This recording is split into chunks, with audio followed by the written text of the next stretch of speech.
Volunteers are stepping up efforts to debunk public misconceptions on rough sleeping in Singapore.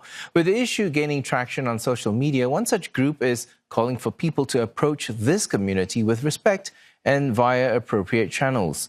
One way is taking part in engagement efforts like street outreach. Chloe Teo joins one of these sessions. As the nation winds down for the day, these volunteers' work is just beginning. Around once a week, befrienders from homeless hearts of Singapore venture out island-wide. Their mission is simple: caring for one of the country's invisible communities. So why is this kind of outreach needed? What are some of the concerns that actually come with rough sleeping?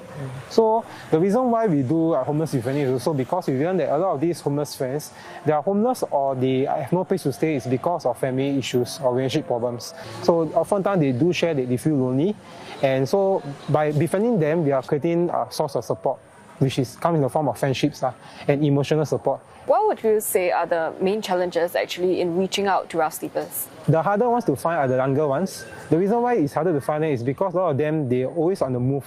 So for example, like tonight they may stay at a friend's house, tomorrow night stay at a hostel. For those who are older, usually it's easier to identify them.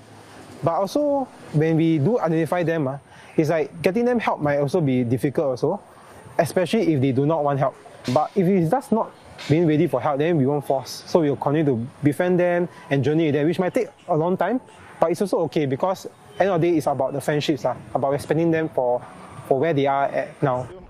Stretching into the early hours, the volunteers cover the known locations of rough sleepers, while also keeping an eye out for any new ones. Support can be as simple as a slice of cake to celebrate a birthday, or more targeted through financial and employment aid. One of the area's regulars is this uncle who only wants to be known as Mr. Tan.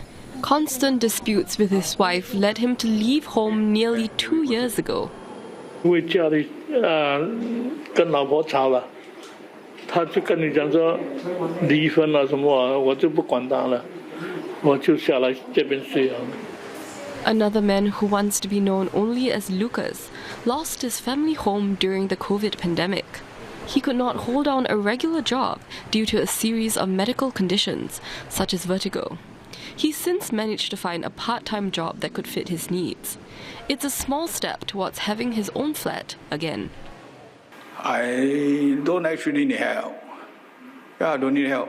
I'm working part-time, enough money to eat, I can sleep here, under shelter, raining, no problem.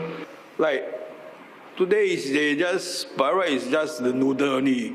Then the super manager, he offered to cook the beef for me, extra stuff.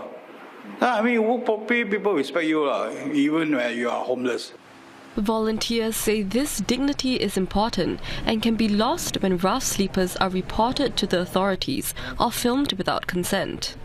Many do not want their families or employers to know about their situation and fear being recognized. Volunteers stress that those keen on supporting this community should do so through proper channels, such as established befriending groups.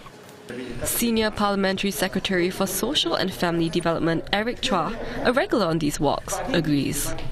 Rough sleeping engagement is not the easiest piece of work to do because oftentimes our volunteer groups on the ground go on outreach. They oftentimes need to make sure that they have some sense of familiarity with each individual rough sleeper, and over time, say a matter of months or sometimes even a couple of years, form that relationship and form that sense of trust and bridge.